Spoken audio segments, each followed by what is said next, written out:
Nama saya Mak Yazid bin Abdul Wahid, umur 59 tahun, bakal ke 60 lah. So masih bekerja di MMSC Heavy Engineering. Okey, CP ni dulu saya tahu daripada seorang kawan.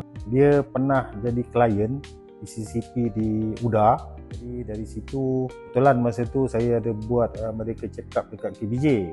Jadi bila buat mereka check up dekat KBJ, didapati ada 3 blok lah. So ada kawan recommendkan untuk cuba buat ECCP lah. Okay, masa tu selepas saya tahu pasal ECCP ni, saya terus ke BBU.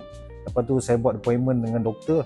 Appointment kat sana dengan doktor tu. Jadi dia cerita sikit tentang ECCP lah. Lepas tu saya ada bawa sekali saya punya result lah, check dekat KBJ tu. Lepas tu dia ada bagi tahu kalau kita buat, kita ada session yang 35 session untuk 1 jam, yang mana kena complete